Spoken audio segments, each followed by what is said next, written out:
Hello, mixed nutcases and dog days of podcasting listeners. This is Nuke Joss, and this is Dinner and a Movie. Back to our regular Dinner and a Movie episodes. I'll still go into some of the stuff that I missed at some point when I have a moment. But right now I've got a big project at work that's been preoccupying my time. So I just don't really have the mental bandwidth to go back through the past right now. But looking forward, still a little bit of the past. So tonight, Tech took me out for my birthday dinner. We have a tradition that he takes me out. He likes to take me out and watch me be a drift net and eat all the fish. Generally, it's sushi. That is probably one of the easiest things that we can do, where I can get all the fish that I want and he can still eat something that he'll enjoy. A lot of times, one of my favorite things to do is to eat raw shellfish. That's one of my favorites, or just shellfish in general. Cooked as well is really good. But a lot of times when you go to places like that, there's really not much for somebody who's not into seafood to eat. So there's kind of that trade-off. But it just so happens that I absolutely love sushi as well. So he took me out for some birthday sushi. So that, I'm starting with the dinner. The dinner is birthday sushi, just a little bit over a week late. We went to one of my favorite places. It's really neat because they have a sushi menu and a Chinese menu.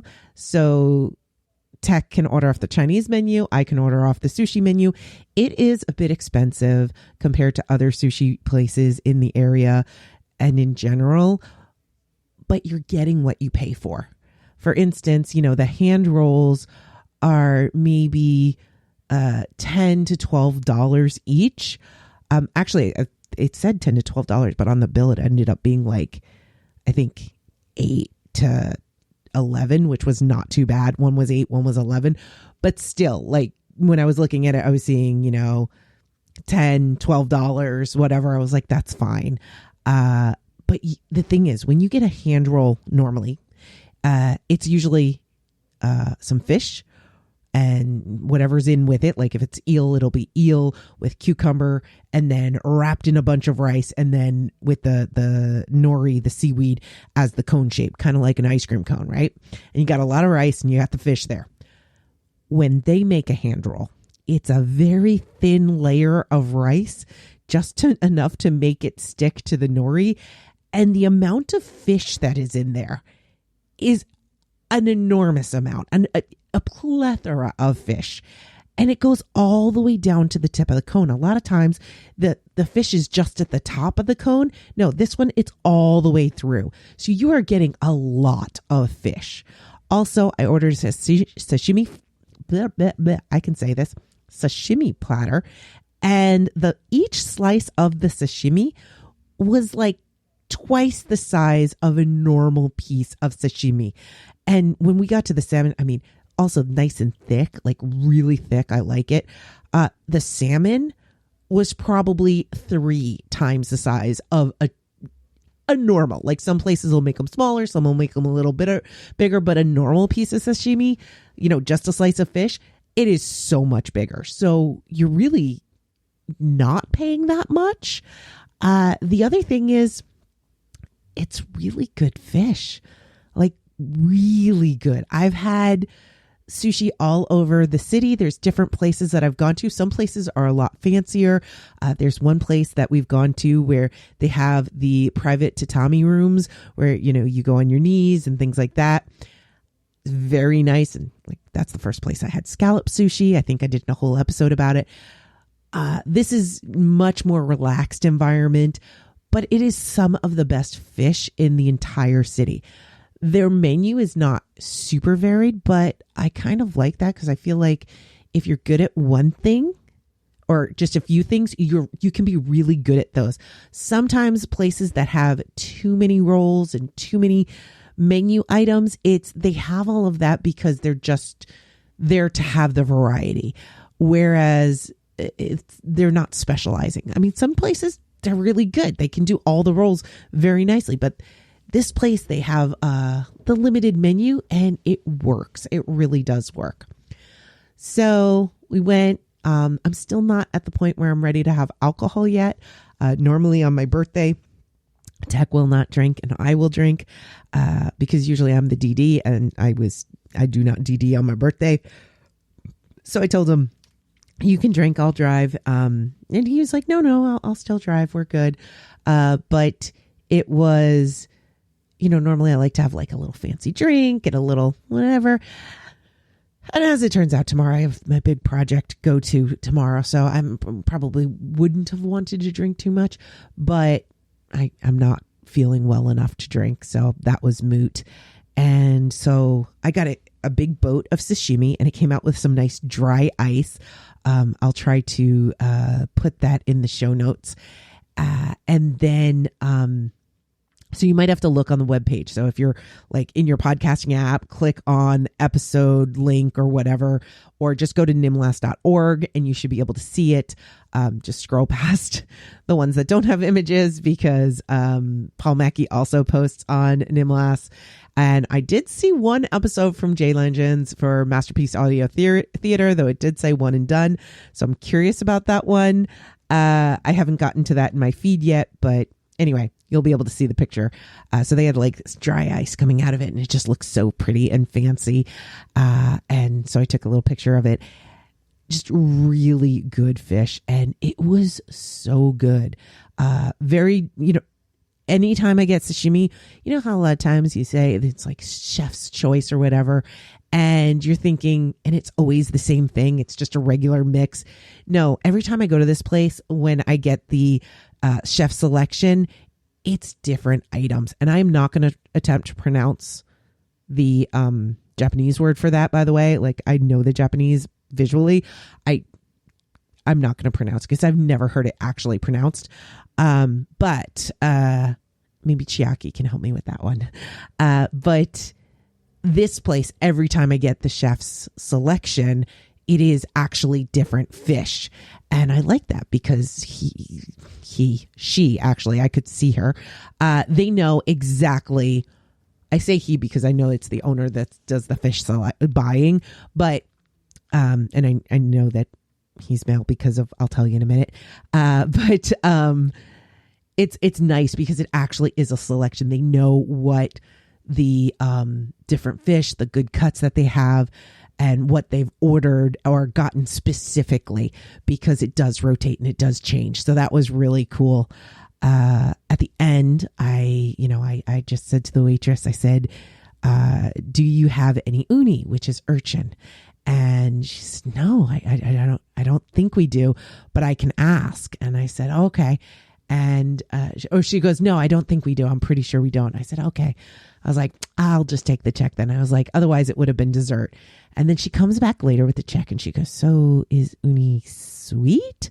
And then I tried to explain to her what uni was. Like, well, it's not sweet. It's not sweet. It's not sweet. Like if you've ever had eel at a sushi restaurant, they usually have that barbecue sauce on it. And then that ends up tasting very sweet. It's not as sweet as eel, but it's like custardy, melts on your tongue. It's more about the experience. And for me, it's a dessert item. This would be a really nice end to the meal. And so Tech pulled up pictures on his phone and showed her what it looks like and what it looks like coming out of the shell and how I think it's the egg sac or whatever. And she was very interested. She said, oh, thank you. Because as soon as I walked away, I was going to look it up on my phone too, because I've never seen that. And she left and then she came back with the machine. And she said, I talked to my boss, by the way. I mentioned it to him because he's always, she said when she left, she said, I'll mention it to my boss. He's always looking for new items. You never know. I said, well, they put it on the menu. Maybe we'll come back for it. And she comes back with the machine and she says, actually, I did mention it to my boss. And he said that he's done uni before. And I know why a lot of places don't carry it because it's kind of expensive. And if you don't sell it, you're stuck paying for it. And she said we used to have it. And if it's something that you'd like, if you call ahead and let us know that you're coming, he'll go out and he'll get it. I was like, ooh, so that, like in a little advanced ordering, that is something that can be done. I was kind of interested in that. So that was really neat to hear. So I kind of like that, the idea of being able to go, hey, we're thinking about coming in a day or two, is uni something that'll be able to, and I know that it'll be at different times a year based on availability, but being able to, do that, one, kind of feels fancy, but two, would be such a neat thing, because most of the time when I go out, and I don't think I've gotten uni in Ottawa, but from the Asian market, and it right around, I think it was Lunar New Year. But I don't think I've ever gotten it at a restaurant in Ottawa. I've gotten it at a restaurant in Kingston, and it was like hit or miss. Sometimes they'd get it, sometimes they wouldn't. It all depended on, their supplier, and if their supplier had some, and they only got limited quantities. So every time we went, we're like, do you have uni tonight? And that would tell me if I was having dessert or not. Anyway, they didn't have it. We left. It was a very nice night. And I said, well, if they don't have uni, just across the parking lot, there's a Coco's, which is one of my favorite boba stores. So Tech got a taro boba, and I, looking for something new or different, ended up going to my favorite, went right back to the jasmine black sugar boba. So, I mean, I just went back to the old standard. I always get the less ice and 50% sugar. Next time though, for the black sugar, I think I'm going to say no ice, because one of the problems I have is when you get down to the bottom, the ice kind of makes the boba firmer, and I like it to be a little more chewy. So I know it's going to mean that my milk tea is warm, but that's okay. I like warm milk tea. I'm okay with that. So I think that's going to be my next go-to. But yeah, so that was the dinner. And the movie is actually a series. And I don't think I talked about this yet. And if I have, I'm sorry. I don't think I talked about it on the pod this year, but I've been sick. Okay, so the British show Taskmaster. This is a show that I've heard lots of people talk about, and I'm not really a reality show person, but I am kind of a British game show person, especially ones focused on comedians. I love 8 out of 10 Cats. What is it? The Big Fat Quiz of Everything is always fun. Things like that. But Taskmaster, I don't know. I never kind of got around to it. And Dave Slusher's been talking about it a lot on the Evil Genius podcast. So much so that he's watching it in different countries, like Australia Taskmaster, and I think he said Minnesota Taskmaster, all these other things. So I was like, Well, this year, Jason Mantzoukas, whom Tech and I love, he cracks us up all the time. He basically campaigned to get on Taskmaster, like worked really hard to get on it because he's a fan of the show. And so we watched a couple clips on YouTube, and I was like, we have to watch the whole show. So they released the whole show on YouTube, like completely on YouTube. I was about to say commercial free. No, it's commercial free because I have YouTube Premium. That was our present to us. Well, that was my present to us for Christmas. That was last year's Christmas present. But the whole season, all the series on YouTube, really easy. Like nobody does that, and I love that they do that. So we've been watching Taskmaster. We started with the Jason Mantzoukas season, and I knew that Fern Brady had done a season because I read about it in her book. And so I really wanted to see that. And when we started going through the Fern Brady one, and we're just getting in it and in it and in it. And now we're sitting here thinking, oh, we need to build like a Taskmaster at home game. The idea is to set it up so that we can do it at Christmas up at his dad's place with the family. There's not a lot of us, so it'd be just a great way to do it. And the Greg Davies portion would be Tech's dad. He would be the Taskmaster. And then I guess Tech and I would be Alex Horn. We would be the TaskMaster's assistant who sets up the games and all the other stuff. So basically, if you haven't seen this, they're semi-impossible tasks. They're obscure, weird tasks that you have to do. Like, for instance, the one we watched tonight is they had to lie down on a camp cot underneath a whole bunch of ties, like neckties hanging. And the task that they read after they laid down was, you need to tie yourself to the cot. The person with the most ties gets the most tied up, gets the most points. You must stay horizontal while you are, or horizontal to the chair, or horizontal to the, not the chair, the cot, or horizontal to the floor, one of those, the entire time you're in the lab, which is the name of the room. And then it's, your time starts now and you have a certain amount of time to do this. And the ties are like 5 inches out of reach. Now, what they don't see is underneath the cot, there are little grabby poles, little poles with hooks on them that they can kind of use. Oh, and one of the things is like, don't take the terrible tie. If you take the terrible tie, you lose.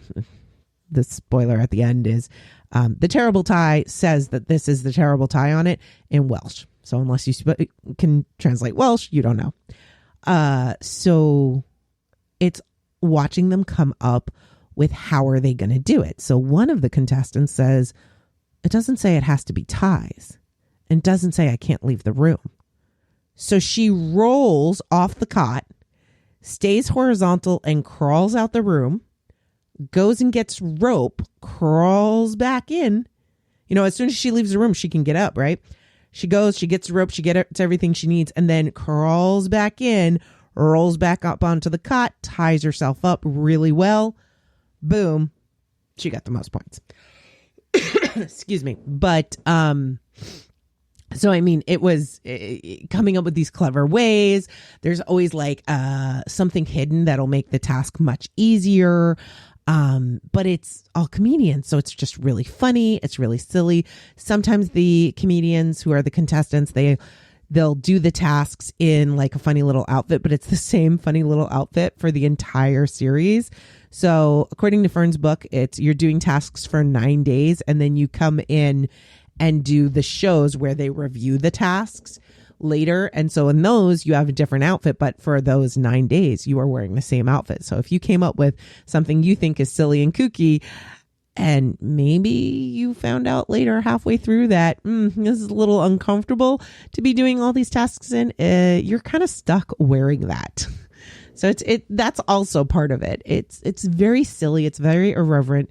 It first started as like a stage show at the Edinburgh Fringe Fest, and it was something that the task assistant Alex Horn, he had done with comedians over the year before leading up to it. So he would record things, he would explain the story, all of that, and then when it got turned into a show, we're now in series 19, and it's gone to different countries, and it's like this whole phenomenon. But I am only just getting into it now, and okay, I get it. Like, you're probably, if you haven't watched this, you're listening to this and going, it is not that good. It is one of those things where you're like, oh, that's funny. Oh, that's a little funny. And then as you start to go and you start to see the common jokes, the common gags, it gets funnier and funnier and funnier. So when you talk to somebody who likes this show, and you're not somebody that likes the show or has been experienced this show, there's always that disconnect of, yeah, it's not as good as you think it is. Or why are you getting so worked up over this? So because of that, I understand that you're sitting here thinking, why has she talked for 20 minutes about this show? It's not that good. Like, calm down. It is not the best show in the world. And it's not. But it's fun. It's easy to watch. And it's something that I can throw on. I can pause it halfway through. If I get interrupted and I can't get back to it later, it's not the end of the world, but I'm genuinely enjoying myself watching this. There are often times where you'll pause it and you'll say, how would you do the task? Or what is it that you would have done? And it just gives you ideas. So like, for instance, Tech and I are thinking, all right, which are the tasks that we could do with the nibblings, and it would be fun. You know, it's something that we can do without destroying Pepera's house. So, yeah. So Taskmaster and birthday sushi. Let me know, what is your favorite thing to do to celebrate your birthday? Talk to you tomorrow. Nutty Bites is produced by Nimlas Studios under a Creative Commons Attribution No Commercial Non-Derivatives 3.0 International License. That means you can't change it without my permission. You can share it and send it to your friends. Just link back to me, my site, and everything. We live at nimlas.org, which has links to everything social media, including facebook.com/group/nuttybites and patreon.com/nukejoss, or call 347-NUTTY42.